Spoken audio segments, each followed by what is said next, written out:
مولانا محمد اکرم آوان صاحب سے درخواست کرتا ہوں کہ تشریف لائیں اور اپنے خیالات سے مستفید فرمائیں۔ ونصلی علی رسولہ الکریم۔ اعوذ باللہ من الشیطان الرجیم۔ بسم اللہ الرحمن الرحیم۔ لائق صد احترام جناب ڈاکٹر صاحب، حضرات علماء کرام، رہنمایان قوم،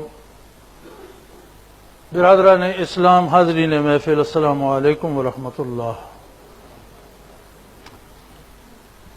میری گزارش یہ ہے کہ میں راولپنڈی کے پہلے جلسے میں اپنا حق ادا کر چکا ہوں اور جو کچھ میری ناقص عقل میں آیا میں نے عرض کر دیا۔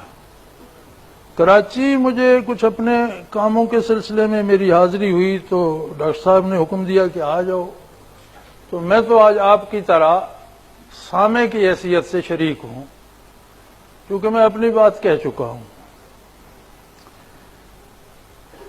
اور یہ چوتھا جلسہ ہے جو ڈاکٹر صاحب نے ترتیب دیا ہے اور بڑی ہمت کا کام ہے، اور یہ تقریباً پورے ملک میں ان کا انعقاد ہو چکا ہے۔ اب اس سے کیا حاصل ہوا ہے کم از کم آج میری سمجھ میں نہیں آیا، شاید لاہور کے اجلاس میں کوئی بات سامنے آئے، چونکہ جو کچھ مختلف اجلاس کی رویداد ہے وہ حضرت ڈاکٹر صاحب کے پاس ہے، تو جہاں وہ سب کا ایک خاکہ پیش ہوگا وہاں سمجھ آئے گی۔ یہاں جو کچھ میں نے سمجھا وہ یہ ہے کہ حکمران جب سٹیج پہ آتے ہیں تو میرے خیال میں ملک میں جو مظالم ہو رہے ہیں ان کی تصویر کشی جناب وزیر اعظم سے زیادہ کوئی نہیں کر سکتا۔ ان کی تقاریر میں جو ہوتی ہے ایسی کم از کم میں نہیں کر سکتا۔ لیکن ہمارا مسئلہ یہ ہے کہ حکومت اس لیے ہے کہ ان دکھوں کا مداوع کرے، حکومت ہمیں ہمارے امراض بتا کر، ہماری تکلیفیں بتا کر کہتی ہے تم ٹھیک ہو جاؤ۔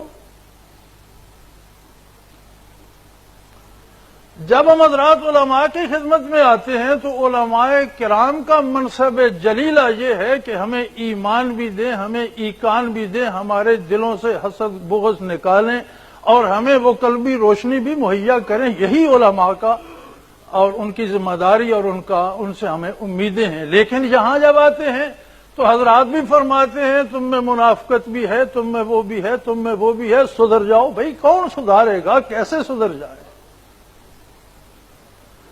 جو کام حکومت کے کرنے کا آپ اسے ایلوپیتھک ڈاکٹر تصور کر لیجئے، معذرت کے ساتھ حضرات علماء کرام کو طبیب سمجھ لیجئے، تو ڈاکٹر بھی کہتا ہے تمہارے گھٹنوں میں بھی درد ہے، تمہارا پھیپھڑا خراب ہے، تمہارا جگر گل گیا، تمہیں کینسر ہو گیا، تم صحت مند ہو جاؤ، دوا کوئی نہیں دیتا۔ طبیب بھی فرماتا ہے تمہیں قبض ہو گئی یار انیما کرو، اسے کوئی گولی دو، اس کا پیٹ صاف کرو، کچھ تو کرو، وہ دیتا کچھ نہیں، کہتے تمہیں یہ بھی مرض ہے، یہ بھی مرض ہے، صحت مند ہو جاؤ۔ میرا تاثر اس میں جو بنا وہ یہ تھا کہ میرا کیا ہوگا ذرا سوچو کوئی، خود مسیحا بھی یہاں بیمار ہے، رات دن گرتے ہیں لاشیں ہر طرف، عزت و ناموس کاروبار ہے، مر رہا ہے یہاں سرے راہ کوئی، کیا دوا ہو اس پہ یہاں تکرار ہے، جل رہا ہے گھر مگر زور سخن، آگ کی اقسام کا اظہار ہے۔ معذرت کے ساتھ جو میں نے فیل کیا میں نے لکھ لیا۔ دھوکہ تھا وعدہ سیاستدان کا، دھوکہ تھا وعدہ سیاستدان کا، اور بڑی معذرت کے ساتھ اس جگہ اب جبہ و دستار ہے۔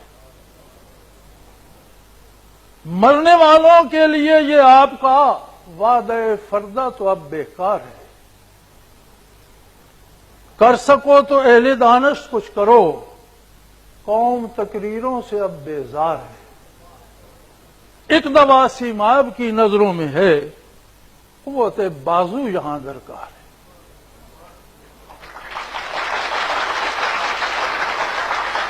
حضرات گرامی، ہمارا مرض کرپٹ سیاستدان نہیں ہے، ہمارا مرض یہ ہے کہ جب انگریز نے وطن عزیز چھینا تو یہ مسلمان ریاست سے برٹش انڈیا بن گیا. برٹش انڈیا کے لیے ایک نظام وضع کیا انگریز میں، جس میں انگریز آقا تھا اور ہم غلام تھے، اور 1 صدی تک اس نظام کو چلایا، جس میں پڑھنا پڑھانا آقا کا حق تھا، تعلیم آقا کا حق تھا. ہمارے بچے صرف اتنا پڑھ سکتے تھے کہ منشی بن جائے.